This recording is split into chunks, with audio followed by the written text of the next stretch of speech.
There you go. Okay, folks, it's 7 o'clock. This is the Wolfeboro Planning Board meeting of January 5th, 2021. My name is Kathy Barnard. I'm the chairman of the Planning Board. The Planning Board members, some of us are meeting in person, and others are attending from home through GoToMeeting. This login information is on the town website for anyone who is interested. It's actually global.gotomeeting.com/join/918242429. If anyone has any problems watching or hearing this meeting, please email the planning director at planning.director@wolfeboronh.us, and we will deal with whatever the issue is. I now am going to take attendance, and for the folks who are appearing remotely, if you could indicate if there's someone in the room with you or not. So I'll start with Mike Potter. Present. Thank you. Brad Harriman. Here. And Julie Jacobs. Here. Julie, could you sit for Susan Replier tonight? She's not going to be here. Sure. Okay, thank you very much. Okay, Von Dugan. Here. Peter Goodwin. Here, no one in the room. Okay, and John Thurston. Yeah, no one's in the room. Thank you. Let's see, did I hit everyone? You did. Okay, very good. Good yourself. Okay, all right, we don't have any public hearings scheduled this evening. So we'll, the next item on the agenda, I'd like to add this item. It was brought to our attention by the planning director and the code officer that the Shorefront residential district amendments that the planning board has reviewed is creating an issue that we really need to address, and it's in section 175-67.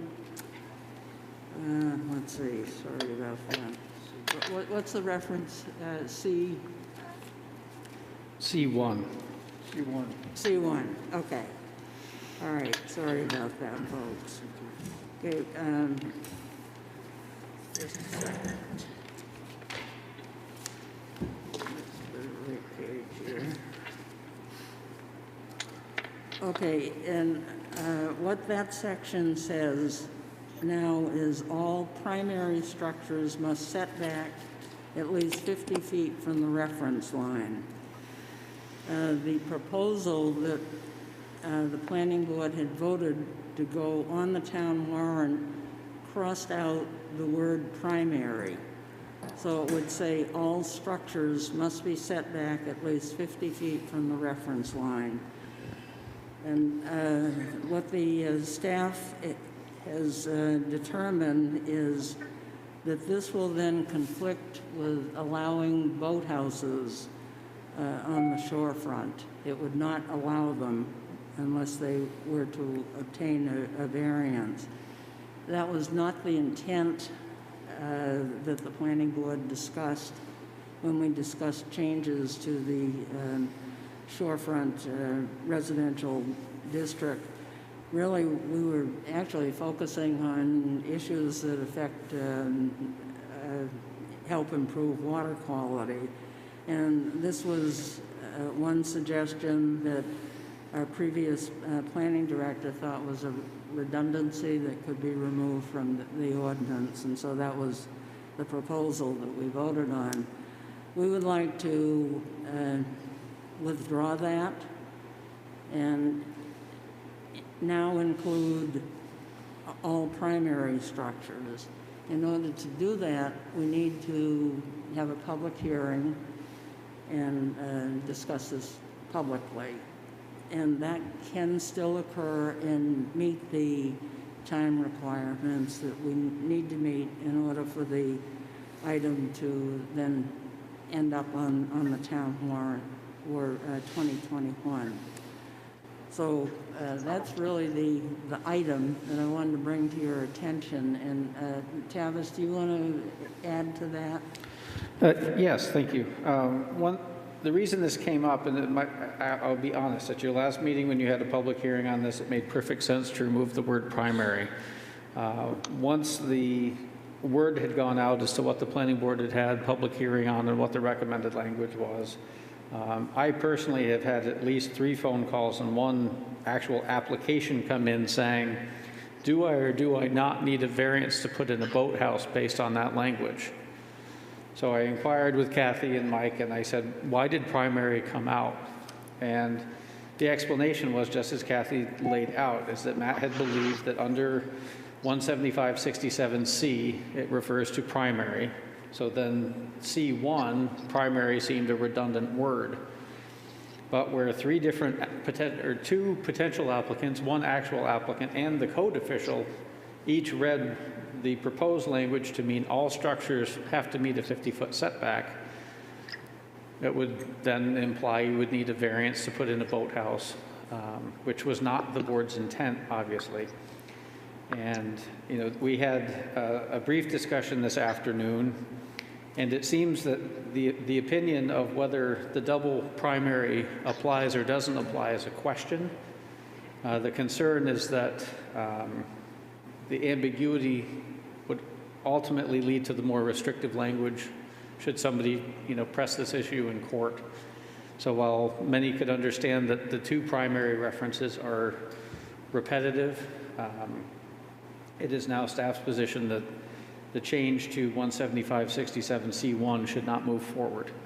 And as Kathy suggested, there is plenty of time. This can be noticed appropriately to have a new public hearing on this 1 line item alone at your next meeting in January and still be timely for town meeting 2021. And that would be staff's recommendation. I can answer any questions if you have them. And the concern that we've discussed with Tavis is that this never really was talked about with the planning board.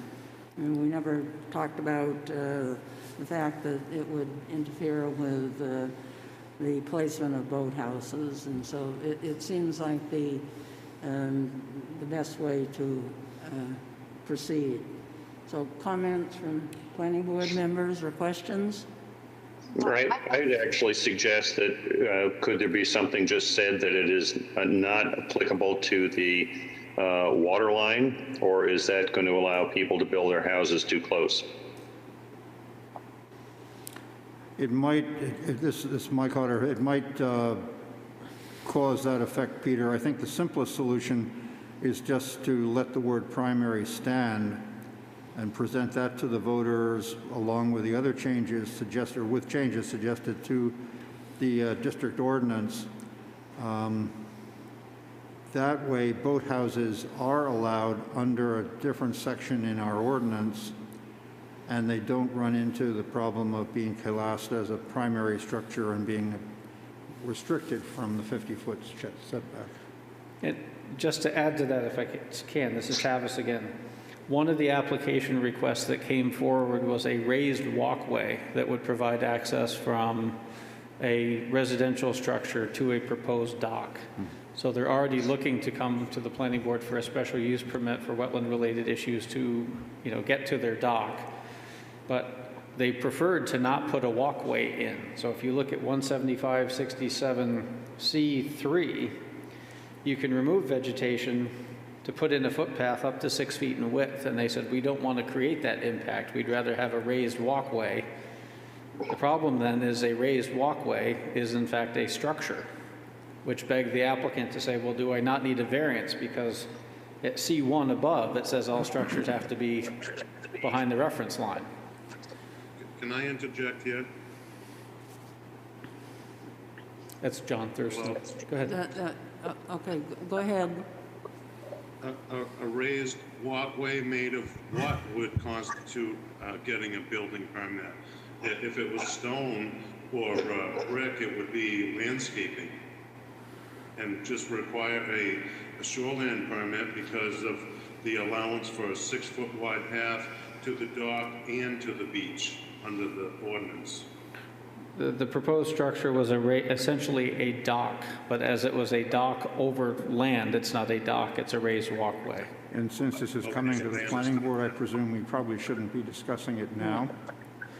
Correct. I wasn't speaking to the specific application. It was the type of structure, i.e. something with a defined physical location on the ground is by definition a structure. Okay, I just didn't And want us to where get all into the structures have to be set back, that's where the perceived, if not, or arguable conflict between C1 and C3 existed. So by leaving primary in as currently written, you're correct. Houses can still not be within 50 feet. And the rest boathouses of are allowed elsewhere as an the rest of the accessory buffer use. remains. Can I say something? It seems like the simple solution is the much better solution. So I would go with what's been suggested. Just leave primary as it was originally written. That's correct. And go ahead and schedule the public hearing. Is that correct, Peter? That's what you're saying? That would be, to me, the most sensible way to go about it, and it is a simple solution, and simple solutions are generally the best. Okay. We should, In addition to boathouses, the state at least allows 150 square foot patios within the 50-foot setback, and sometimes storage sheds, if you have a steep lot, are allowed by the state. So that those aren't primary. I presume those would still be allowed. right. Right. Correct. Okay. So Would you like to make any other question? on Thurston. Okay. Oh, okay, go ahead, John. So why wouldn't you just withdraw the article and use the old wording? Because there are other changes in it, John. Okay. So I'd be happy to move that the planning board approve the revised change to the Shorefront District Ordinance revisions, namely in section 175, 67C parens 1 close parens, the word primary, originally scheduled to be stricken, should be retained, and that C1 of that section, 17567, read as follows, quote, all primary structures must be set back at least 50 feet from the reference line, period, close quote. Okay, now I'll second the motion. Okay, any other questions? I'll do a roll call vote. Mike Potter, Yes. Brad Harriman, Yes. Julie Jacobs, Yes. Von Dugan, Yes to adding the word primary, but I don't like the changes to the ordinance, except for some of them. So that's kind of a no. okay, Peter Goodwin, Yes. John Thurston, Yes. and Kathy Barnard, I vote yes. Okay, so this will be on our next agenda then for public hearing. Correct. And we can go through any issues that people wanted to talk about, but it's only for this one section. That's all we're talking about. Right. Oh, okay. All right, thank you, folks. So now we can go back to the agenda, and the first item actually was the discussion of the impact fee schedule, and that relates to the document that we sent to you a couple of weeks ago about an analysis of our impact fees. And I don't know if you've all had a chance to read it. It took several times to read it to get it all into my head. So I think, first of all, we probably want to decide if we want to keep the impact fees. And this was adopted quite a few years ago, overwhelmingly by the voters.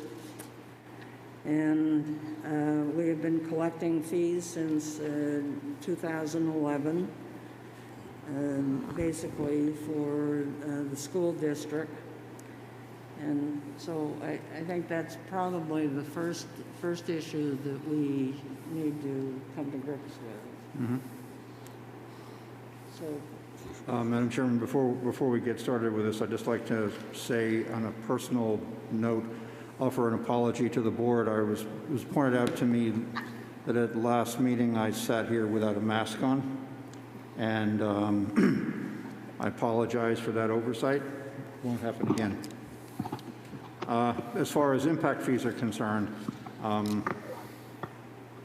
after having read the review by Mr. Maybury in support really of the proposal that he made back in 1999, arguing in favor of imposing impact fees, I think we should continue impact fees on projects in town. I think, however, the benefits of impact fees are obvious. Ever since, I think, 2011, we have received a total of $388,000 and some odd dollars in impact fees from various residential projects in town.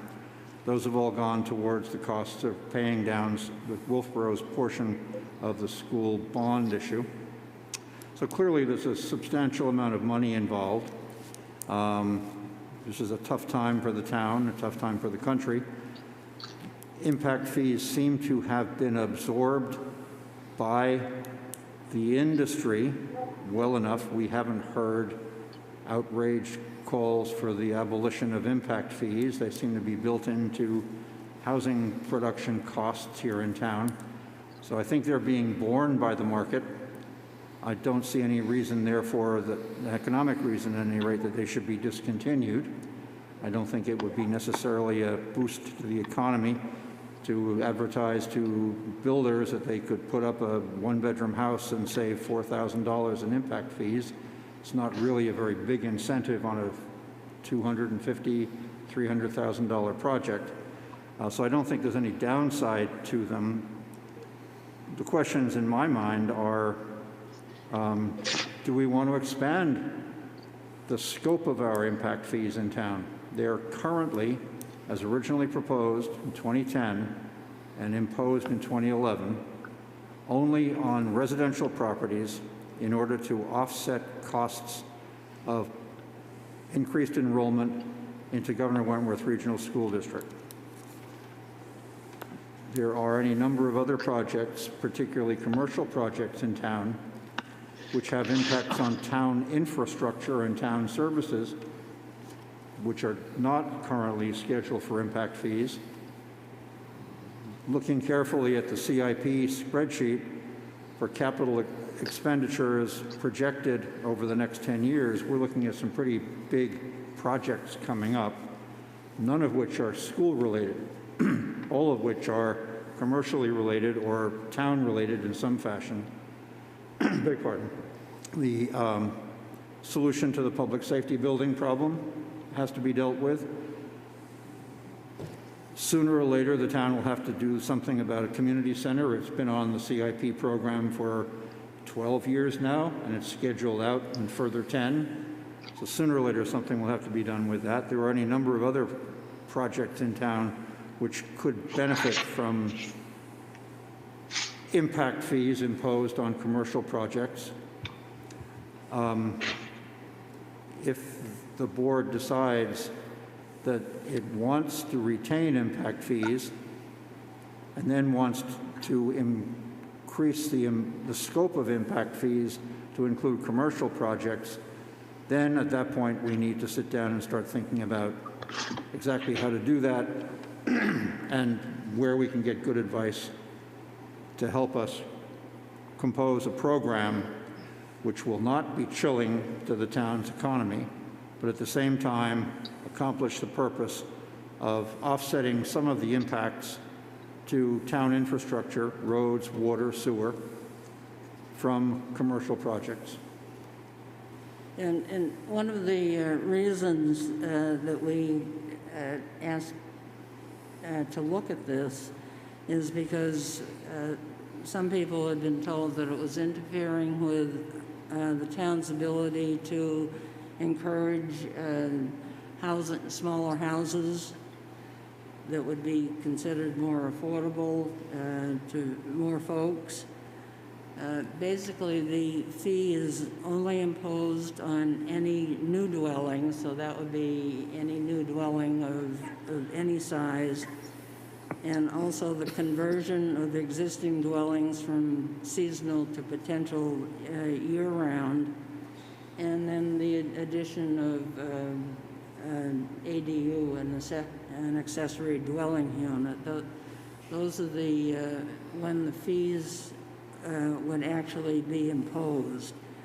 The concern that I had personally was I was concerned that this really wasn't being done properly, because it seemed to me that some of the existing dwellings that were being taken down were very small and being replaced by very large dwellings. And so that seemed like it really wasn't particularly fair to everyone. So that was one reason why I thought we should look at this. Plus, it's rather outdated, the information that we have now, so certainly that needs to be updated. But I mean, I think the idea of impact fees is a good one, as long as that it's imposed properly in accordance with whatever the ordinance says that we are supposed to do. And so I think for that reason it needs to be looked at pretty thoroughly. Anyone else? Any thoughts on impact fees? Brad? Yeah, when I read through this, thank you, Mike, for your kind of answer the questions I had on this as to how the impact fees for the school are applied for Wolfeboro. My first thought was, well, there are other towns in the Governor Wentworth District paying in with the assumption that our fees went toward the general fund for the school district, but as you explained, this does go towards our portion of the payment, so I appreciate that. That, you know, made me feel a lot better about that. Regarding expanding this into commercial for other town projects, just want to keep in mind right now that we do have a water hookup fee and a sewer hookup fee of $6,000 apiece for up to 3-bedroom. I think when it goes to 4-bedroom, it goes up to $8,000 apiece, and then there's a ladder from there on up that covers for infrastructure improvements for water and sewer parts of it. So that being said, that would kind of leave, you know, some of the other infrastructure, whether it's like public safety building or other buildings or roads or stuff like that. Right now, I don't know if I could support that. I think the businesses are having a hard enough time around here now to stay alive, especially with the COVID going on, which we know won't last forever, but it is currently in front of us right now anyway. So, and I think it'd be more important to have businesses, you know, survive and be healthy, which will be supporting the workers there, which will then in turn be able to go out and afford some housing and stuff, which would be bringing in money in the tax base, and then also other, you know, the impact fees for the school, or if they're doing water sewer hookups, would bring in, you know, fees into that. So I think for those reasons right now, I kind of leave it status quo, with it leaving it at the school system. Definitely, yeah, we probably want to revisit how we're looking at it, the formulas, because they are old right now. We probably want to update them. But I don't think I'd go ahead and pursue any further newer impact fees for the town right now anyway. So kind of my 2 cents worth. Okay, go ahead, Julie. I'm just confused, you guys are using the word, You have to talk louder.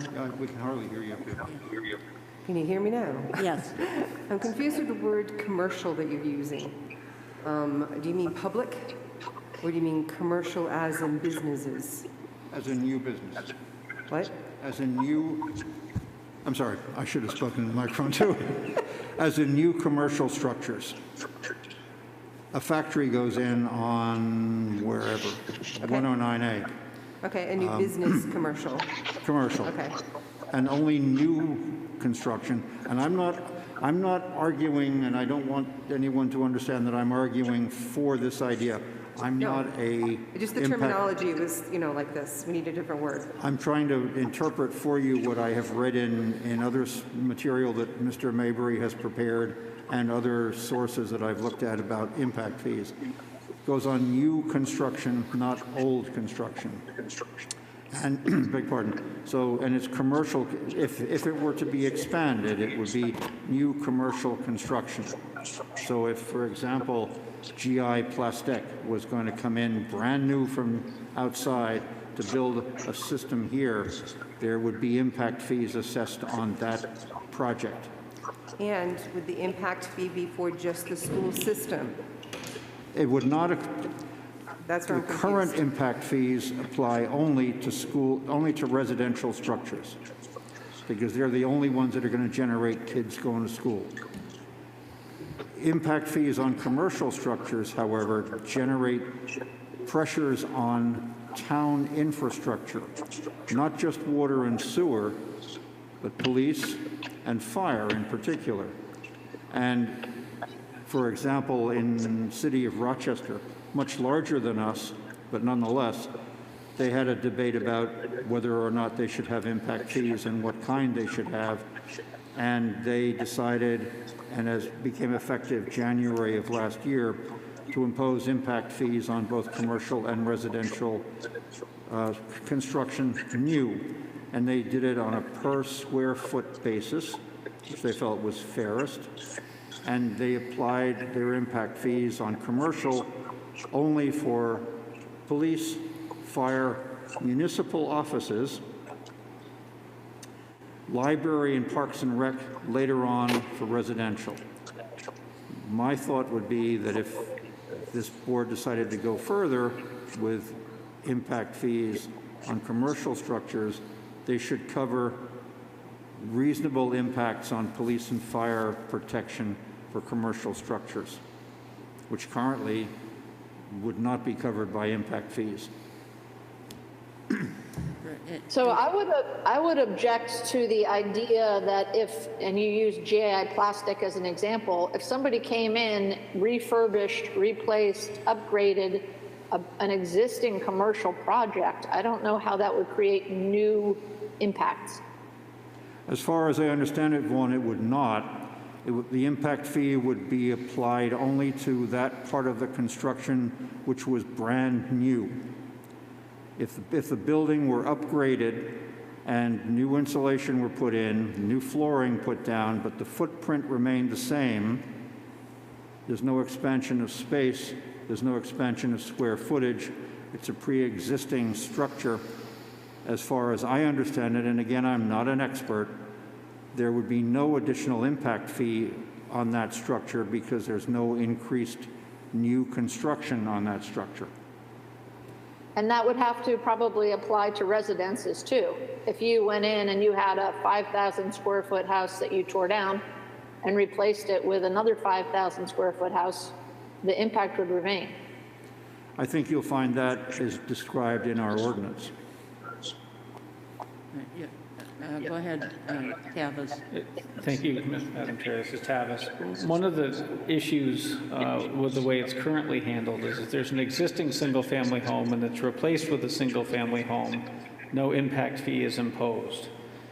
But what I've seen in the few short months I've been here, and Steve happens to be here, but I won't put him on the spot. Any number of 3 or 4 bedroom homes now getting replaced with 6, 7, or 8 bedroom homes. So I think, one piece to keep in mind is if you're looking strictly at residential, which would be up to 3 units in a building, 1 or 2 units in a building, my suggestion to the board would be to keep it on a per bedroom basis.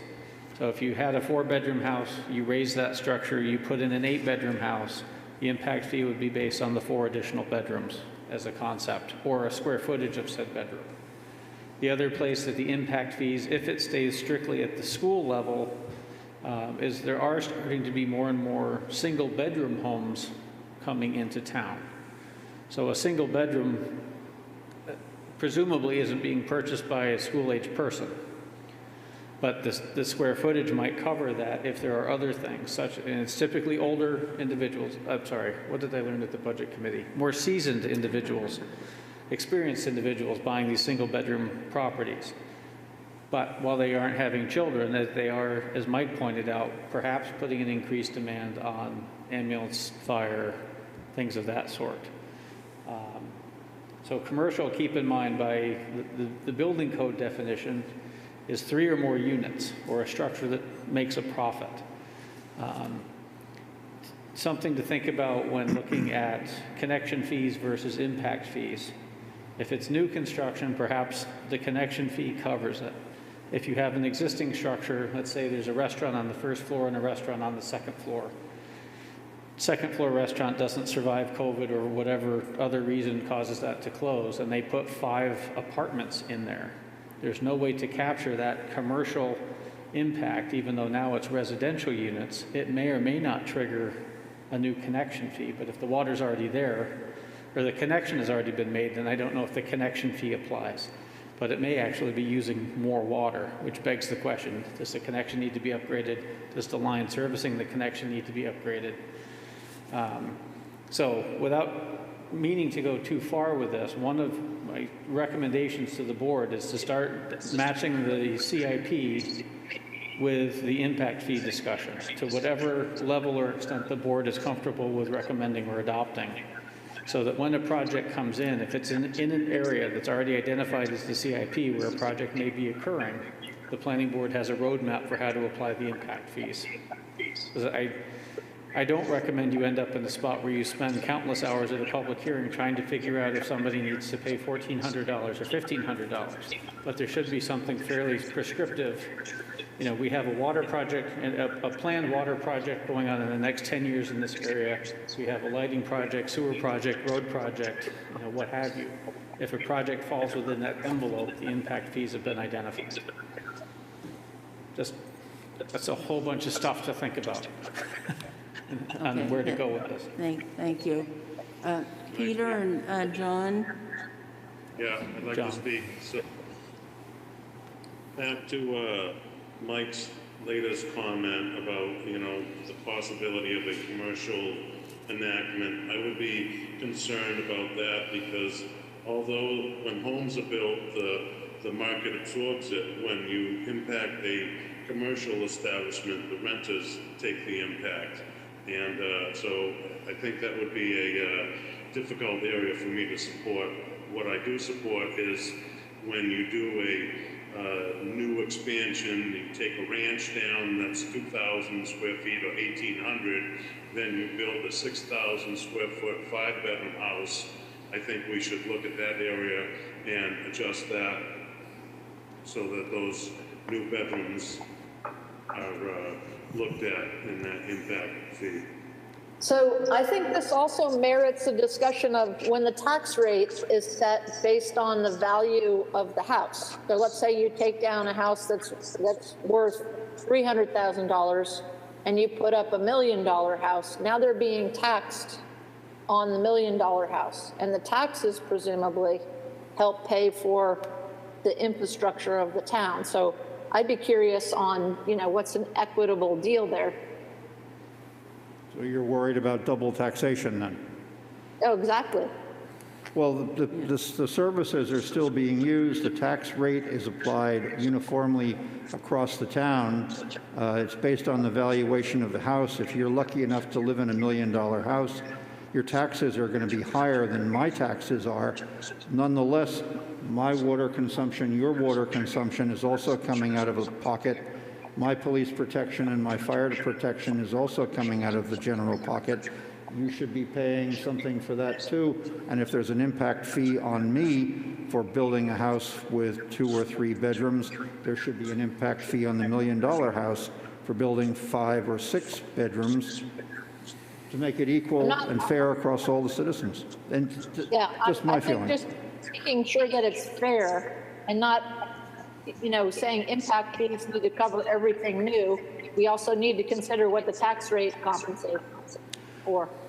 If I can answer John's concern about commercial structures, the impact fee would not be paid by the renter of the commercial structure, would be paid by the individual putting up the commercial structure, running the company, or leasing out the properties that other people will be running businesses out of. So it would not be mom and pop selling T-shirts on Main Street who were paying the impact fee. It would be the guy who owned the building and put it up, so that they could then take the lease to sell T-shirts out of that storefront. I don't think it works that way. And that's, well, the leaser is the one that ends up paying the incremental point over time. And I agree, the owner that builds the building initially pays the impact fee, but he's got to get that back somehow. Well, sure, he's also going to want to get his taxes back and his water and sewer hookup fees back. So he's going to build all of those costs into his rental, but those are just the costs of doing business that you'd have to pay in any town you went into. Yes, Peter, do you have any thoughts? Well, the comment that it doesn't affect the renter is wrong, because the owner ends up having to add some fee or something to the rent in order to recoup it. I basically, my thinking is that at this particular time with the finances of Wolfeboro not wonderful because of the COVID and all that kind of stuff, and there are issues, that I would suggest that we leave these impact fees as they are. The only thing I would suggest is that we may want to look at the size of them to see whether they're realistic. And maybe that's not a good way to go, but I don't think you want to upset the apple cart and make a huge change at this time. But we may want to look at how large the fees are. I think that if I can build on Peter's suggestion, there are a couple of problems with the current impact fee structure and organization that we have now. Number one, the fees are vastly out of date. They are supposed to be reevaluated every year. They have not been at all once since they were started. And they're over 10 years old now. I think they're supposed to be looked at annually and then revised every 6 years, or maybe every 10 years. So they're definitely due for revision. They were based on attendance figures and projected attendance figures and building costs out of Governor Wentworth as of 2010. That's 11 years ago. Things have changed. So we have one problem, and that is that the fees are out of date. I think what I would suggest to the board is that we need to first work on the fee structure that's currently in existence and bring it up to date, imposing it only on the schools as it is currently, and get what we have now in proper working order. And then, if there's any stomach for it among members of the board, or if it is suggested to us that it's a good idea, go further and think about expanding impact fees to commercial structures. But for now, go after fixing what's broken and getting that back on the road, and then seeing where we are from there. And updating the information. And updating the information, yeah. Right, yeah, okay. And So I that's think what I would propose to the town. And in order to do that, I think we're going to have to enlist an outside consultant. The individual who wrote the program, the proposal that you have in front of you for updating the school fees appears to be the #1 in the state with the best experience to do this kind of work. He's hired by everybody. He was hired by Rochester, for example. He was hired by us back in 2010 to do the original work for us. So we should, I think, reach out to him, see what he would want to bring our current fee structure up to current standard. That would be my suggestion to the board. Okay, just from listening to all your comments, no one has said we need to do away with impact fees. So everybody's on the same page of keeping, okay, I can't see. I would like to know the difference from the consultant and expert's viewpoint between, an increased tax rate versus the additional impact fee. I hate to see the town never have, or not have good commercial income because we're prohibiting people from coming, or no new small family housing because we're prohibiting people from coming at a lower level. I think we need a stratified town, not just a high-end town or a aging town. I think we have to look at the overall balance. I looked through the minutes from when we discussed this initially, and when the planning board voted on it, there was quite a discussion about whether to have a just one fee like we have now. It's about $4,000 for a single-family home, or do it by the square footage. And there were at least 2 members on the planning board at the time who favored that. And they favored it because they felt that it was fairer to people building smaller houses, would take into account the people building larger houses would have a larger fee. So, I think that's an issue we probably should look at. I mean, just speaking to Vaughn's point, does anybody have any issues with that? That's my point, exactly, Kathy. The smaller places, to Mike's point, with an aging community will use fire and rescue. It's hard to say give a one-bedroom a pass when in actuality those older generation building single-family homes will require services in town, and if you are looking in that direction, but the size to the impact fee to the size of the building should definitely be considered. Yeah, John, if you remember, we've had a couple of cases where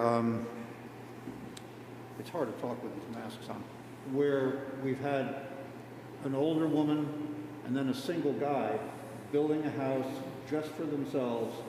They don't intend to have any kids, having no impact on the town's school system whatsoever, yet they're hit with a $4,000 impact fee for school projects.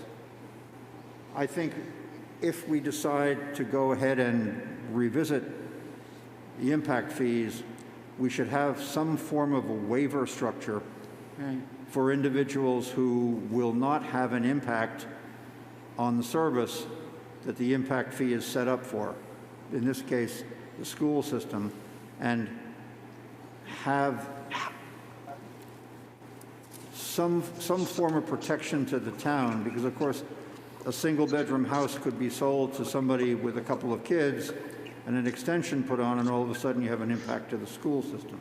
So we have to have some way of protecting the town's interest, at the same time making sure that people who are not well off and are coming here to retire don't get hit with a 4K bill all of a sudden for a service that they will never, ever impose on.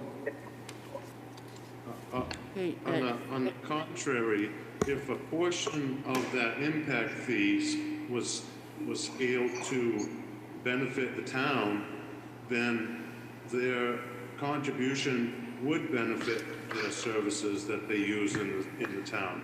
I agree, the way it's structured right now, while it goes to the school solely, that doesn't make any sense. But if it was restructured, I believe that the monies would go to the town on the smaller unit, and the larger units would end up going to the school. Just a That's thought. something So when there is a bond issue, that goes to the whole town. It is just one pot that we allocate. You know, either this fee goes directly to the school, to the bond, or the taxpayers pay the bond. It's the same amount of payment. So it's just the pot that we have to look at. No, I wouldn't exclude one bedroom at all then. Again, you want to live here, you have to contribute to the big program. I think that these are the sorts of questions that we need to be asking the consultant who's familiar with how other towns around the state do it and get his opinion. Right, that's, yeah, Tavis, did you want to add Thank something? you, yeah. What I have noticed right now is that if somebody comes in and proposes a new single family, the impact fee, I'm just going to round and call it $4,000. If it's a two-family dwelling, the price is $1,800 per unit. So a duplex is actually paying less per unit than a single-family home, even though it may result in the net same number of bedrooms. It then goes even further down in the cost per unit if you're in a multifamily structure.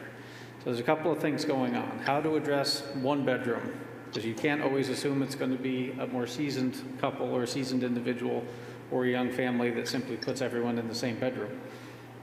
There's no rule on that. So there has to be some discussion of square footage ratio to deal with maybe 1 or 2 bedroom units, how it applies to net increase or decrease in units for reconstructions, things of that sort. And I don't think, I'm just hearing where this is going. I don't think the board is going to come to consensus tonight. No. So I'm going to throw out a buoy here and say, if it's the pleasure of the board, I'm happy to reach out to Mayberry or others to see what a proposal would look like in terms of cost or otherwise and come back to the board with that. Or if the board isn't comfortable with me doing it, please come join me. We can do it on Zoom or a phone call and go from there. What I was going to suggest, if it's okay with people, is for Mike and I to work with Tavis, and we've taken notes. We know what people's concerns are. First of all, we've got to find out how much he's going to charge us, I think, to update this. I think everyone agrees, I think, that it needs to be updated. So does the board mind if we, the three of us, meet, go over the issues, get some more information, and then come back to you? Is that a reasonable plan? Sounds good. Sounds good to me. Yeah. In the interim, it sounds like a great plan. I would love to see some exemplary town impact fee structures, or some that are at least different, so that we can think about it. You know, if there's some town out there that, Tavis, you know, that's extraordinarily balanced and it seems fair, it would be great to just see that ordinance. Okay. Yeah, I mean, I would offer, I have worked in communities that have some very effective, down-to-earth, practical, commercial, residential, et cetera, applications. The communities I've worked in that have those, however, have water and sewer throughout, municipal roads throughout, you know, street, curb, gutter, sidewalk, storm sewer, the whole thing is there, and it's very prorated. You know, X community has, I'll say subdivision has existed for X number of years. They paid to install the water line that far at a cost of blank. A new subdivision is now coming in the next level down, you know, the next subdivision over, if you will. And then there's a very clear cost association that gets broken out on a per lot basis. And yes, to John's point, it gets broken out to every new home, so everybody's paying that impact fee or some pro rata share of it. But I will look to see if I can find an exemplary version for a similar community that has, you know, 6 miles of town road and 66 miles of private road of varying widths, degrees, and conditions. you know, an area of commercial with water and sewer. A tourist-based economy also has impact fees, also has connection fees, et cetera. So it's going to be a fine nut to crack. I would not, if I may interrupt, I wouldn't limit the search to only towns that are kind of like us or that are exactly like us. I'd just look at everybody that's not a gigantic metropolis like Manchester or Dover that has impact fee structure and see how they apply it, see how it's worked. If you look at the last page of the Maybury report in your packet, you'll see a list of towns that currently have impact fees of one kind or another. And I mean, just looking down, New Durham is one of them. Check out New Durham. It's not exactly like Wolfeboro, but it's kind of like Wolfeboro. You know, you get some ideas from there, but don't overlook Amherst, Raymond, Epping, and Barrington for other examples of towns maybe a little more structured than ours, but nonetheless see how their impact fees are working out too. You can do that work online. It doesn't take much looking at all. Okay, and just to Peter's point about bringing things up at what's sort of a tough time for people, this is going to take us some time, folks. So, so we're not going to have anything Right. to be proposed in the very near future. So I think we want to do it. We need to update it. We want to do it right, and we want to make sure that we're being fair to everyone, I think, is what our objective is. Okay, all right, well, thank you. Thanks for that, folks, and we will report back to you. The next issue is our most favorite one, and that's about the drive-in restaurants. And I think what we decided last time was that we're going to have a public session.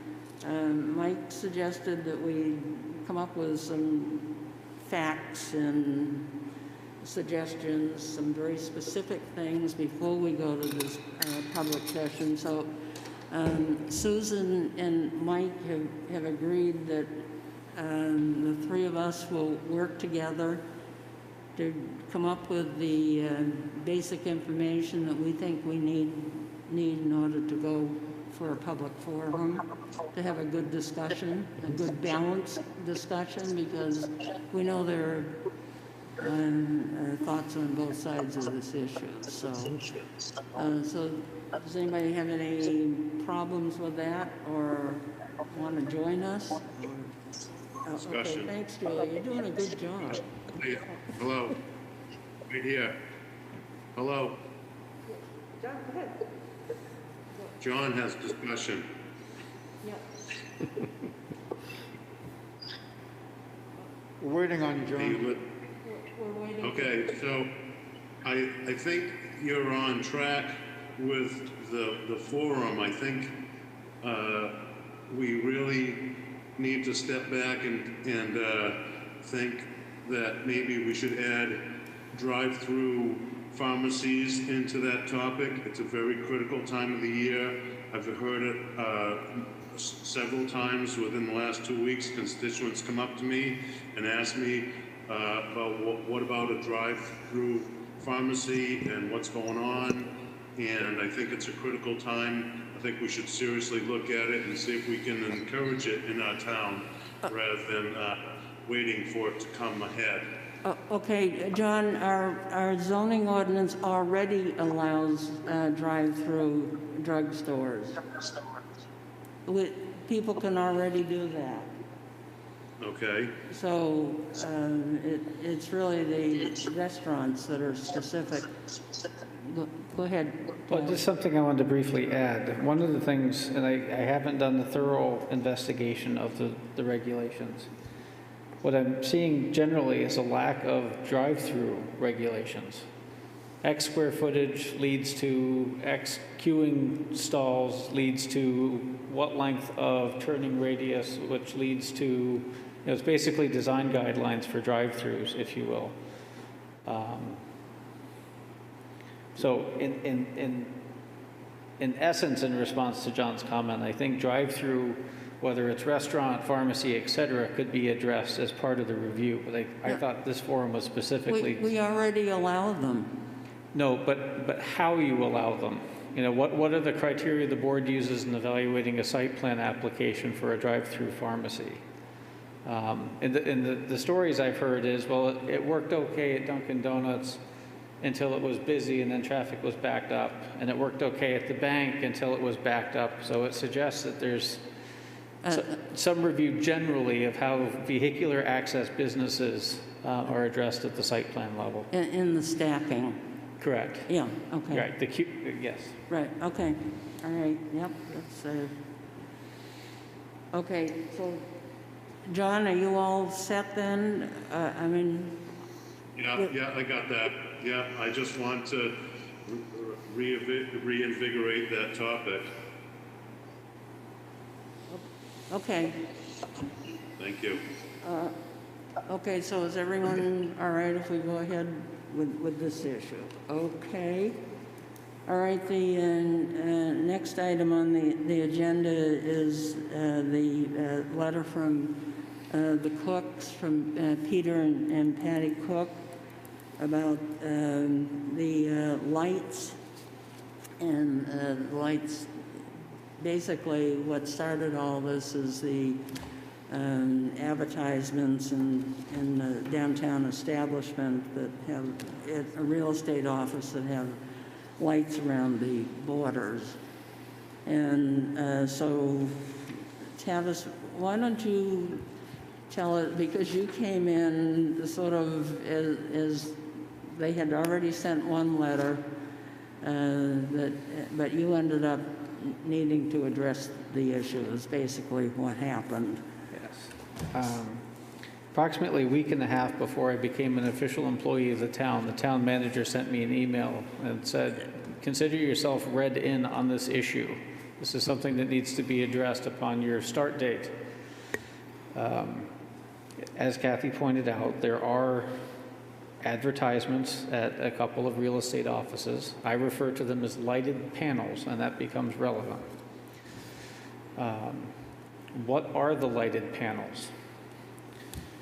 And ultimately, earlier in December, I wrote a letter to the Cooks explaining that I believe that the lighted panels are what the ordinance refers to as an accessory sign.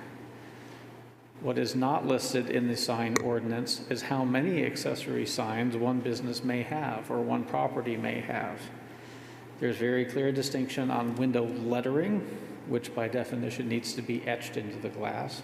There's how many square feet of wall sign, projecting sign, et cetera, that you're allowed to have.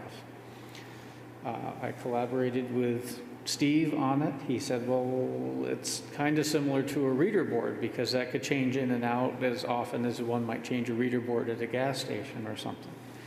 Reader board in Wolfeboro is very specific to food, if you read the definition. There's no flashing or moving light. It does emit light. So yes, it's a sign. There's no regulation on the amount of said signs one can have. So is it a light? Is it a light that the planning board would look at? So I said to Steve, I said to myself, well, what would the difference be if there was a shelf just inside the window selling TVs and the TVs were on? It's not something the planning board would regulate. It's not a light per se, but technically it still meets the definition of accessory sign. If you take the next example, what if it's a illuminated, I'm thinking of the turntables you get sunglasses off of. It's clear, it's an opaque plastic, but it's illuminated. It's a sign. It's going to say Oakley or Ray-Ban or whatever that rotating column has and have sunglasses on it. So technically it's an accessory sign because one outside can see what's for sale by looking at it. But it's not a light. So I put together a letter, and I believe it was attached to what Kathy sent out, and I'm available to make it, able to make it available to the public, is the determination that says it is an accessory sign, but it's not one that's regulated by the current regulations. It's not a lighting issue because, quite frankly, the signs that are illuminated with planning board approval across the street in several instances are actually brighter or more visible, if you will, from the public way than said illuminated panels.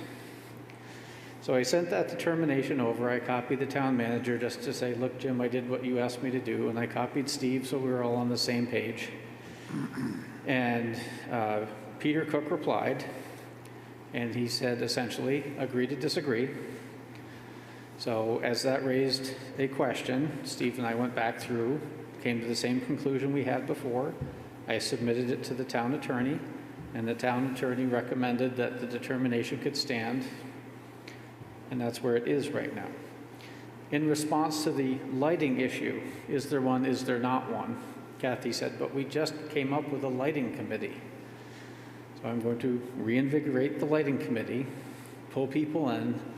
Where does the town lighting committee recommend the town go with regards to exterior lighting? Keep in mind, the weird double-edged sword with this is any regulation that gets passed moving forward is not going to impact the lighted panels, as they would be there prior to any change in the regulations, depending on how that ordinance gets created. So it's a balancing act right now. But we have vetted ourselves with the regulations, conferred with town council on it, and the issue is addressed until it comes up again. But in the near future, I'll be sending out an invitation to the lighting committee members to move forward on that. Okay, can I just ask a couple questions? Sure. Because the issue that Peter Cook brought up was the accessory signs and the fact that we don't regulate those. And it was my understanding that we do regulate all signs, and none of them are exempt. And in the sign ordinance, we have a section about signage in windows where it can cover 25% of the window space. Yeah, these aren't and be in place for 30 days. Those are some special signage, and that's pretty specific. And I remember all this because we've had so many public discussions about signs, and that aspect was pretty important to people, that they'd be able to put signage in the windows to talk about sales. So that was one issue, and I was wondering if you could address that, because it seemed that your letter said that you couldn't do anything about accessory signs. And the way the letter is written is it addresses what the definition of a sign is by regulation, and then it goes through the various iterations of projecting sign, wall sign, window sign, etc.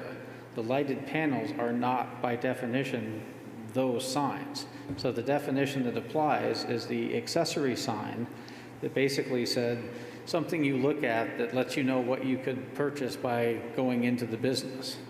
And the reference I had was the building across the street that has a radio flyer wagon in the window, just as far back from the glass as the illuminated panel. So if you're going to say how many the point of saying we don't regulate accessory signs is if you go back in the table, it says wall signs, you get X number of square feet per foot of building face, etc. The same with, a projecting sign must be this far above the sidewalk and of the certain dimensions and lit from an outside source, etc. The only place accessory sign is mentioned is in the definition of accessory sign. So it is regulated, but what is it and how many of them are you able to have? If it's not a window sign, not a reader board, not a wall sign, not a projecting sign, etc., what is it and how many are you allowed to have? That's where that discussion fell apart for us. Okay, so is that a section of the sign ordinance that we should be looking at then? Well, one easy way forward that doesn't address the lighting issue but addresses the sign issue is for the board to contemplate how far back from the glass is inside and not a window sign. The way you look at window signs, it basically says it's affixed to the glass. Window lettering is in the glass. Window sign is on the glass. It's the age-old childhood game of I'm not touching you. How close is it before it's actually the Okay, sign? the question is it something we should address in the ordinance? I mean... The short answer is yes. The board may want to consider how you address those signs that are not on either the exterior face or the interior face of the front facade. Oh, okay. When does it display a sign? That is one option.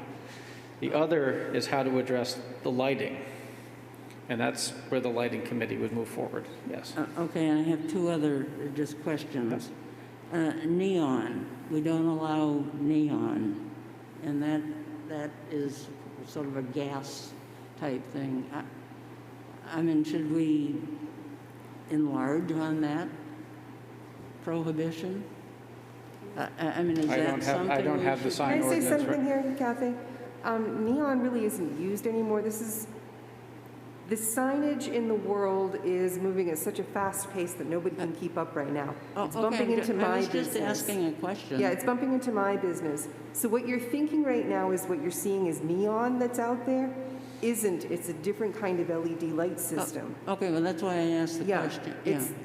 I really think that we need to look at the lighting and the signage stuff again, because things are moving so quickly that by the time that you make a regulation, that type of sign isn't used anymore. It's gone on to something new. Yeah, I think an easier approach to start looking at is one of the things that's absent almost entirely throughout the ordinance is LED and temperature of LEDs. So, the lighted panels look like neon because of the halo effect, but essentially what it is it's two real estate advertisements with a light bulb in between them, for lack of a better phrase. So if the town were to make the argument, well, that's a sign, all they simply have to do is remove the streetward facing panel and you still have the light that is the actual source, if you will, of the major complaint. So we're trying to come up with a holistic solution here. Okay, well, then that takes me to the next issue, the Okay, I would actually, can I say something, Kathy? Sure. Regarding that? Yeah, In that if you're dealing with noise ordinances, they are related to the decibel level. And it therefore, I mean, based on what Julie is saying and LED technology and all that, it probably needs to deal with the brightness or the lumens or whatever else is the determining factor. In other words, you'd like to make it an ordinance or a rule which would apply to any particular technology in the same way that the noise ordinance really applies to motorcycles and people with bad mufflers. yeah. One quick question. Do we need to reconstitute a sign committee again? We never unconstituted. Well, if we never unconstituted it, then maybe the sign committee and the Yeah, lighting committee can get just- themselves together? Well, I'm just trying, because these are questions I've been asked, so I'm just trying to get an answer. I'm not trying to shut you down. I'm just trying to Okay. get us The- moving Go along. ahead. The other question, Tavis, what about the illumination? Because we do talk about the lighting of signs, but it says it has to be an exterior light source. So does that issue need to be addressed? I mean, Well, no, communities typically make a determination that interior illuminated is good, yes, no, and Wolfeboro has said no, so it has to be exterior illuminated. I guess the question is someone making the supposition that the lighted panels are internally lit? Or is that just a general question about interior illumination versus exterior illumination? no, this is in our ordinance, and I'm just saying, is this, I mean, is that something that we should look at? Because as Julie mentioned, we've got new types of lights. Yeah, and some of the interior illuminated ones actually get off less light now than the ones that are exterior illuminated. So in a way, like the hospital emergency sign, that's an interior, not really legal, illuminated sign, and it's very, very calm. I Works can't well. imagine, the signs that we're discussing right now, the ones in the real estate agencies, I can't imagine them being externally lighted in accordance with the ordinance and being less damaging to the eye than what we have currently. I'd much rather have what we have currently if I had to have externally lighted Then signs. something to trip over. Well, because something it to was trip an over, yeah. exterior. Yeah. And something right. much brighter. Yeah, right. Right, because the response would be to put the exact same panel somewhat further into the building with a much brighter light on it that then reflects out. I mean, That's good. I don't mean to get overly sarcastic, but technically the light bulb is not in said sign right now. It's in between two signs. So that's really, I think some of this is, carried over from years ago, because I was the recipient of a letter that told me to take down half my posters in my signs at one point because they all were the same, that wasn't allowed. I'm like, they're the same, they're just a different color. So some, yeah, I'm snickering. So some of it, I think, is carryover from what we've been trying to fix in the past 15 or 20 years. Right. And technology's gotten ahead of us, so we're getting caught. Okay, so it seems that you're getting the lighting committee together, right, Tavis? Correct. That's what you've indicated. And I mean, a couple of these issues, it seems, are something that the lighting committee could address, and then, maybe then we do have to get the sign committee involved. Yeah. So, but it seems since the lighting committee is going to be meeting, that maybe it would be good if they could address these couple issues. Okay? well, and my hope or anticipation is that in having the dialogue with the lighting committee, it's going to touch on things that very easily turn into some minor sign regulation changes. Right. So I don't think it's, let's reconsider signs. The reason I became animated when you said sign committee is that if you really want to go whole hog, and this is a challenge in New Hampshire for a statutory reason I'll go into later if you want, the sign regulation should really simply describe what size, where, and how it's lit. So real estate v. contractor sign v. subdivision sign v. commercial sign versus garage sale sign versus real estate sign, all of that should get purged. According to the U.S. Supreme Court. Now, New Hampshire does have, as I said, there's a statutory exemption that does not comport with the federal law, which is the political signs, but that is not a place that you need dabble. Right, well, supposedly, let's see, Julie was on the sign committee, Peter, John, and myself, plus some other folks, and the sign ordinance that we most recently adopted supposedly is now in compliance. Isn't that the impression that we all got? That's what Matt told us, Okay. that it addressed some of those, or all those issues. Yes, because we didn't say what color it should be or who could be on it or any of that stuff. It's very generic. Right. Yeah, our ordinance is in compliance with the Supreme Court decision. Is it the Mills case or the Miller case? The one that you're referring to, speaking to the content of signs? We don't regulate the content of signs. Right. So everything else we can regulate. Yeah. Correct. Okay, all right, so off we go.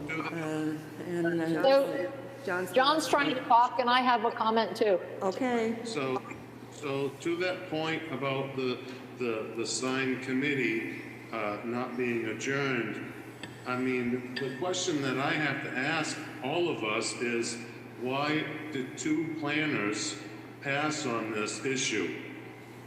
And now the third planner is having to deal with this issue. I mean, we already convened, or we didn't convene the sign committee, but it didn't come up in the sign committee, and those have been there for a long time. So I'm gonna question that angle, and the signs that aren't permitted are interior lit signs unless you get a variance on them. That's the understanding that I have. okay, thank you. Go ahead, Dawn.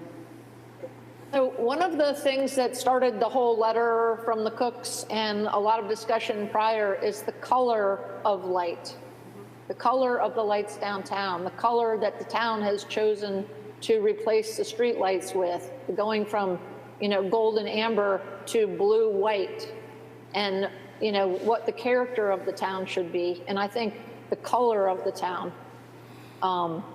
the color of the light should be a very bold discussion. Or I guess the temperature is the right word.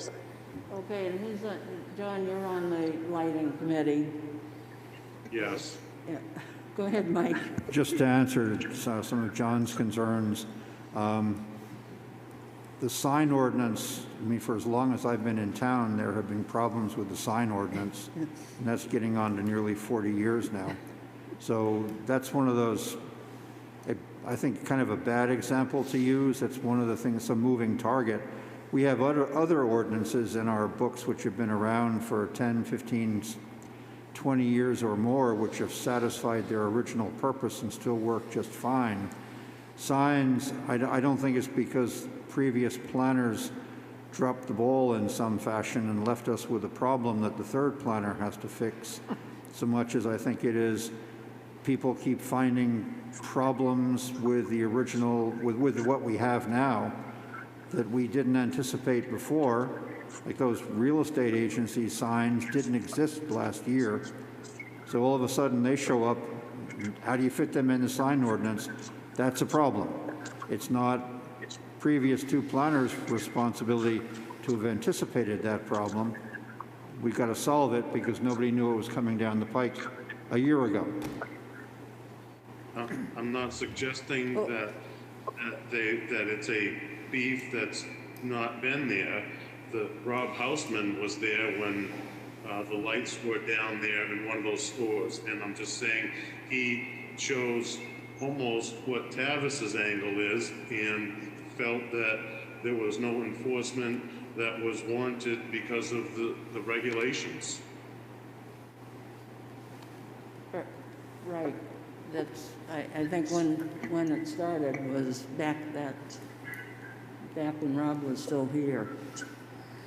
Okay, well, one other item that I sent to you folks, and what I do when I get things that are addressed to me that have to do with the planning board, you all get them.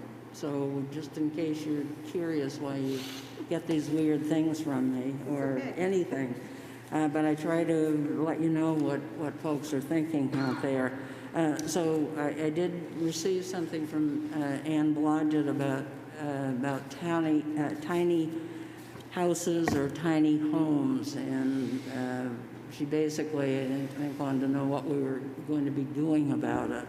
But there is, this has been discussed at the state legislature now for several years, because I was at a conference, I don't know, maybe three or 4 years ago, and they were talking about doing something at the state level similar to the accessory dwelling units. And I don't know, Tavis, do you have any update on that issue? And then further, as far as these tiny homes are concerned, if somebody came and had a home on wheels and wanted to put it on my property, could they do that? You ready? I think I know the answer, but... I think you do know the answer, but we do have the opportunity to ask the code official, who would be the one receiving that application. Steve Packman's here tonight. Okay. You can use that one and turn it on, or sit near me and yell into that one.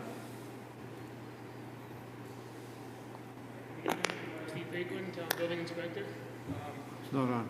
Yeah. Is it on? Working on it. Working on it. Try. There you go. On. All right, Steve Paquin, I'm the Town Building Inspector. To just reiterate what Kathy said, tiny homes have been a battle now in state legislation for, I believe we're going on our third year. There are currently 2 LSRs that are on the table, one from the House and one from the Senate, that are going to be talking about tiny homes again. We do not know what the language of those bills are. We do know that the House bill is going to be returning from 2 years ago. It's been tabled 2 years in a row now. It's being pushed by a real estate agent down in the southern part of New Hampshire. The problem with the tiny home on wheels is there's no regulations on that. don't know to what specifications they're being built. We don't know who's inspecting them after they've been on a property for 3 or 4 years and then being removed and dragged down the road. There's some taxation issues regarding that. They're portable. I can put it on my property for 11 months and then take it off and never pay taxes. So that's a big issue with the state of New Hampshire. Are they allowed in the town of Wolfeboro if somebody came in to put one on the property? My answer, based on the codes that I have, they would not be. They are not a legal structure. The building code, the current building code in the state of New Hampshire, the 2015 International Residential Code, clearly specifies that a home needs to be on a permanent foundation. A trailer on wheels that you're living in is not a permanent foundation. Therefore, they would be denied to be put on a piece of property unless they complied with putting it on a permanent foundation. So that's where that stands. Okay. So the answer is, right now, we don't allow them, but it The is, answer is I would not allow it. The square footage doesn't have any concern with that. We don't have a minimum square footage that can be built. The problem is it's not put on a permanent foundation, therefore it does not meet state building. Is it just basically an RV? Is that where it's fitting in? Again, there's the balance. They're not covered by HUD, so they're not a manufactured home. NFPA doesn't want anything to do with them, and that's the organization that certifies RVs. So they don't have an owner with them. So we don't know what to classify as. Hence the reason why it's so hard to tax it. We don't know what to classify as. And they come and go as you need. So the real problem is they're not permanent. okay, good. It's a battle that's going to be going on for a long time, I think. I have a question. John Thurston. Hello? Is it that we don't have a definition for what the contraption is, or do they fall under the mobile home definition? We don't have a definition for them. They do not fall under a manufactured home, aka a mobile home. They don't fall under an RV. That is one of the stipulations that we're trying to figure out. So here's a little caveat that I can throw out there, and that I've been the one representing the New Hampshire building officials in Concord during these hearings. The International Residential Building Code currently allows me to build a code-compliant legal house at 140 square feet. It just needs to be on a permanent foundation. Frost wall, slab, piers, doesn't matter. It just has to be something that's frost protected. The argument is, why do they have to be on wheels when I can build a small home at 140 square feet? For anybody that knows my office here in Town Hall, that's 140 square feet.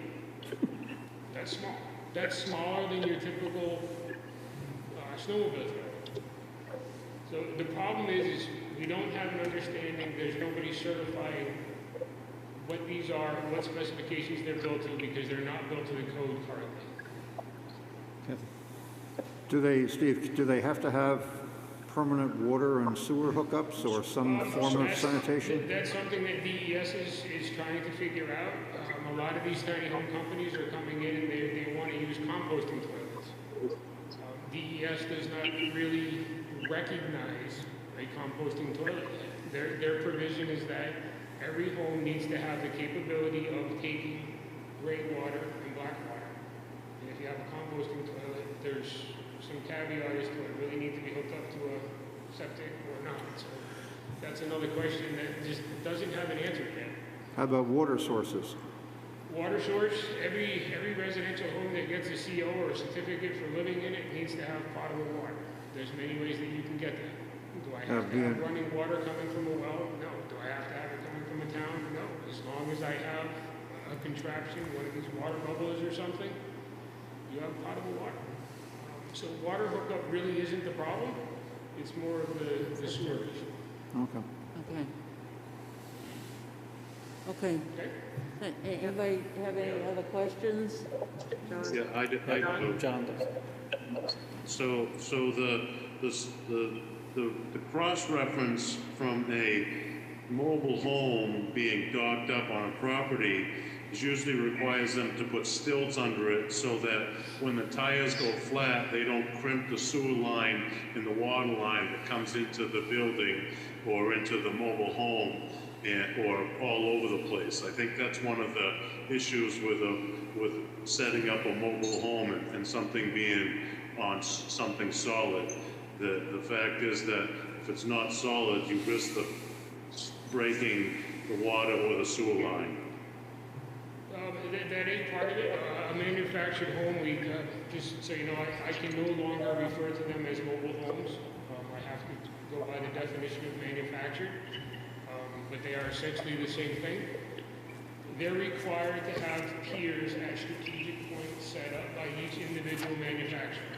So there's resting points that the steel trailer needs to sit on. That's what gives the equalization of weight transfer into the ground that it's sitting on, so they don't tilt or anything like that. They're also required to have hurricane tie-downs or severe wind tie-downs. Again, those are points on the trailer that are set up by the manufacturer of that trailer to make sure that if we have a severe storm or something like that, there's some type of anchoring holding the trailer down on the ground. They all derived from Florida, hurricanes and whatnot that go through the southern part. They're carried in up here. So yes, it prevents the electrical and the sewer connections from getting ripped off, but it also prevents the trailer from moving and causing harm and flipping over. Well, and it creates the physical location to the ground, It does, yes. which makes it a structure. Manufactured homes are covered under HUD. The only regulation that I can hold as far as building inspections on a manufactured home is how the electrical is hooked up to it from outside, how it's connected to the sewer, and are the tie-down straps in place. That's it. Everything else, I have no regulation on a manufactured home. That's all covered by HUD. Are they considered a structure? In a weird sense of the word? Sure. I offer it only because they have a fixed location on the ground. They do have a fixed location. Would I call it a permanent foundation? No. They're strategic points. If you look at manufactured homes, depending on which company they come from, they're all different points. But they don't have to be. There's a little bit of a misconception out in the world with building inspectors that they have to be put on a concrete slab. They do not. HUD requires you to have it on a flat level surface that can be compacted gravel that meets a certain pressure, or on a concrete slab. But they still have the pressure points set up by the manufacturer that have to be met. And then the tie-down straps have to be placed on top of that. So, yes, they have a connection to the ground, but I wouldn't call it permanent. So, as defining them as a structure, no, I would call them a manufactured home. So there's also a whole other category of tiny houses, and those are little island properties. A lot of people have little shed shacks on islands. That is a comparable discussion. Again, if somebody came to me, now here's an example, and this is something that I've actually toyed with myself, is everybody's familiar with Reed's Ferry, the makers of the sheds. Those sheds are actually made to the building code. They will meet every aspect of the building code. So if somebody came to me and said they wanted to put a shed on a permanent foundation and call it a house, if you meet all the provisions of the code, bathroom, cooking facilities, a living area, and a sleeping area, you have a house. I would allow it, as long as it's on that fixed foundation and it meets all the aspects of the building code. So there's multiple ways to meet the code and call yourself a dwelling. So if Tiny Home on Wheels has not done that yet. But if a tiny home on wheels was placed on piers with hurricane straps, Sure. It would no longer be a tiny home? I It'd actually, be a manufactured home? since I've been here in September, I actually permitted one here in town. A gentleman came to me, he knew that he could not have the tiny home on wheels, but he wanted to know how to place it on his property. I gave him some suggestions, he went out and found a local designer who designed a pier foundation for that steel frame to sit on. It's frost protected, it's connected to water, it has its own septic system. It is now considered a small home, by definition, of the International Building Code. So yes, there's ways to do it, and I'm more than happy to work with anybody that wants to do it. The biggest provision is that permanent foundation frost protected. Okay, can you folks keep us up to date on what's going on in Concord regarding this issue? Absolutely. Okay. Travis will pretty much know what's going on because I come back pretty frustrated from those meetings, so he will know. Okay. Thank you. Okay, thanks, Steve. And to that point there, if somebody wanted to build a tiny shed, we'd accept their impact fee and put it for the school in that fashion. I bought a shed for $2,800 and paid a $4,000 impact fee. Seemed perfectly legit. Well, you Yeah. should be double. Small, save money. Okay. Good choice. We have 3 items that are requesting return of fees. You want to go through those, Tavis, please? Sure, and I would recommend doing them as a group. All 3 of these literally have been sitting on the books for years after receiving their final sign-off from third-party inspections, my predecessor's inspections, et cetera. And really, these 3 that are requesting, there are actually 5 letters that the town sent out, but there were 3 responses timely for tonight's meeting to say, we believe you're done. Did you know we're still holding money for you? If you submit a letter, we can go through the process. So I would recommend that the board make a motion to return the fees as presented on the agenda this evening, and I will follow up with a letter to the selectmen to have those funds released. And the projects are complete and ready to be closed out. Okay, so it's Brewster Academy from, that must be the dorm that they constructed back in 2016. Correct, it's for Toad Hall. And then Gail Antonucci, that was a subdivision approval on Center Street. And then Mr. Zimmerman's, those were, I believe those were the apartments. The townhouses, correct. The townhouses. Okay. Were we the initiators of this letter? Did they not know they had money in our account that they were due? Correct. It's one of the age-old failures of the system. Some people are very, eager to get their sureties released and funds returned, et cetera. As you can imagine, at least in the case of Brewster, there's this project with this agreement, this project with this agreement. So it's, it was a discussion with the treasurer. We don't have any activity. We have the final sign-off from everybody, but there's nothing that automatically allows the town to automatically return funds. So upon, we prompt them for a request. We've now received the request for these 3, and that would be my recommendation. We have 2 outstanding? Correct. Jack here, please.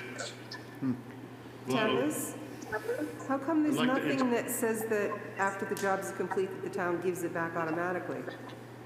You said there's nothing that prompts the town to give back the money. How come there's nothing at the end there saying, oh, we're all done, here you are? Do we have to wait for the person that's doing the work to say, oh, give me my money back? Yeah, usually that's enough incentive on its own. Usually, if I know that Steve owes me $50, I'm going to remember that until he hands me $50. But some of these projects, it takes, and he doesn't, but some of these projects, it takes, some of these projects last so long that the developer, once they've sold the final house, they're on to the next thing. Could I do this, please? Go ahead. All right, so I have a serious question here on the Brewster Academy Toad Hall over there, and Last year, I went there to look at the grass and look at the shrub planting in the bioretention area according to sheet number 4 on the bioretention area with a landscaping plan. It's all overgrown, it's not being maintained. It was 4 feet tall, the bushes weren't even present. The grass was all weeds, clover, and crabgrass. I want to refer to a letter that was given to us the night when that was accepted from Mr. Cantwell, response from our Laura Spector Morgan on Mr. Cantwell is nothing if not persistent. The town cannot enact zoning to effectuate aesthetic purpose, but I can honestly tell you the place looked horrible and that money should be spent on a reseeding of the area and maintaining the bioretention area so that it doesn't overgrow, doesn't build layer, and doesn't fail its system. It's made to do a job. This is a repeat of the Congo Church right here. I know Kathy and I had a discussion about this property already. I would not lump these together. I don't see any information that says we had an engineer's report that said all this stuff was all grown in. I went over there and looked at it. It's garbage. Okay. Then you'd like it re-inspected, John? Is that what you're saying? When I went there last fall, the place needed to be seeded properly and maintained in the bioretention area where all the shrubs and the plants are. It was left for disaster over there. We get to the end of these projects all the time, and it's the last thing to go. And I know we had the conversation about the Congo Church. Grass has a job to do. It's a sponge. It wicks the ground up. It slows the water down. Weeds and clovers are single stems. They allow the water to run right by and build up in the retention area. And the retention area gets more water than it has to, rather than the ground soaking it up. Right on the sheet, the cut sheet number 5, the stormwater management plans, right there. Okay, so go ahead. Can I suggest that Yeah. the board instruct the planner to contact Brewster Academy to see, although it's a difficult time now, but say in the spring, to make sure that the undertakings that Brewster gave us then have been fulfilled, and not to make this refund until that time? Yes, go ahead. I'm simply looking at this as a case from 2016. Now, granted, in 2016, I have a vague recollection of where Wolfeboro is in the state of New Hampshire. But I can't quite imagine that it took 3 or 4 years to construct a structure like this at Brewster Academy. So a slight modification I would suggest to Mike's comment is I would like to have the opportunity to provide the information from the file that suggests everything was installed appropriately and that the due process as outlined in the regulations for 2 years was done. Now, I'm not questioning John's inspection, but if that was last year and it was signed off in 2017, last year doesn't help me. To that end, I don't think, assuming that it was signed off and the 2 years elapsed and nothing was proven to the contrary, I don't believe the town has the ability to spend $2,000 to go fix a current problem, regardless of what it looks like in the spring. However, the approval, as John points out, does have a stormwater management plan that has some rules and responsibilities that go along with it. And regardless of how much time passes, Brewster is responsible for maintaining the project as this board approved it. So I don't think we can necessarily use this $2,000.80 to improve that situation, but it might become an enforcement situation that has to be addressed in order to comply with the planning board. You know, I don't want to say just because something went wrong, Right. at some point we have the ability to leverage this money to do that. Okay, how about if we table the Brewster one, if you could bring back to us the results of the Sure. inspection, and then we'd have some information to go on to determine the next step? Correct. Is that okay? And Can't hear you, you gotta talk into the mic. John, does that work for you?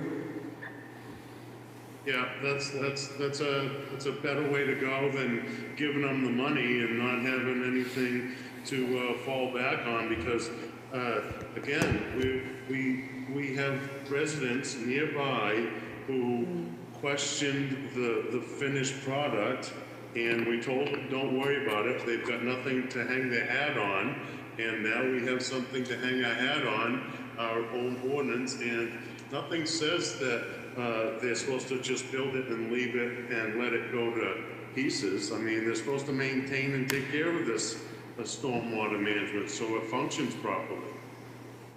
okay, so basically, we're going to not vote on this one, table it, and, We can vote on the answer. but the other two, everybody's okay with those? Oh, okay. So I'll be happy to make a motion that the board instruct the planner to return the fees from Gail Antonucci and Paul Zimmerman, case 2008-24 and 2017-8 respectively.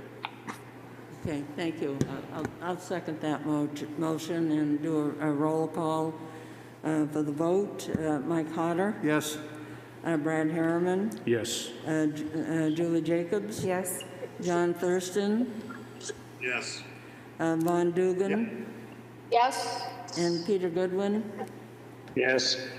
Okay, and Kathy Barnard, I vote in favor of releasing those bonds.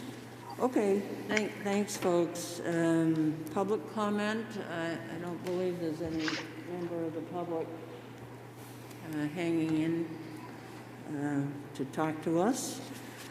And other business, the approval of the minutes from December 15th, 2020. Does anyone have any issues with or corrections to the minutes? Move to approve. Okay, motion has been made to approve the minutes. Second. Second. Motion has been made and seconded. Roll call vote, Mike Hodder, Yes? Brad Harriman, Yes. Julie Jacobs, Yes? John Thurston, Yes. Von Dugan, Yes? Peter Goodwin, Yes. and Kathy Barnard. I'll vote in favor of approving the minutes. One other item, the first February meeting, where are we with that? Maybe correct- Kathy, I have an update. I received bad information before I spoke with you earlier today. Deliberative session is February 2nd. Oh, okay. The question in play right now, is it going to be here or is it going to be at the school? And that won't be determined until the school is back in session. So the planning board has the option to, No, we all go to the deliberative session, so. Yes. So let's postpone the Yes, February I think 2 we meeting. should you postpone. can pick an alternate date that works with everybody's schedule or cancel the February 2nd Right. meeting. Yeah, So- okay. Why don't we just make it for the week following so we can get some work done? Yes, yeah. Is that okay with everyone? Make it February 9? The And the following 16th as well? Tuesday, so that we can all go to the deliberative Yes, we have to go to session? the deliberative session. Okay. I'm just going to look at the calendar very quickly to see if somebody else has already spoken for. Okay. Okay, so the February meeting has been changed to the 9th. If that's okay with Brad, Tavis. when does the Board of Selectmen meet Tuesdays? Oh, Wednesdays. okay, any other issue? Yes, I'd like to make a motion that the board express their thanks for a continuing really good job with the minutes to Mary Shelton. All right. If I get a second? Yes, I'm seconding that. Okay, good. Okay, and I should Call get the a roll so we can roll get this- call make this vote. official. Yes, all right. Mike Hodder, Yes, Brad Harriman. Yes. Julie Jacobs. Yes. John Thurston, Yes. Von Dugan, Here, here. Peter Goodwin, Yes. And Kathy Barnard, I vote yes. And Mary Jane, thank you very much for your minutes. All right. If there's nothing else, then we can adjourn. So moved. Okay, and I'll second it. Mike Cotter, Yes? Brad Harriman, Yes. Julie Jacobs. Yes. John Thurston, Yes. Von Dugan, Yes. and Peter Goodwin, Yes. and Kathy Barnard. I vote in favor of adjourning. Thank you very much, folks.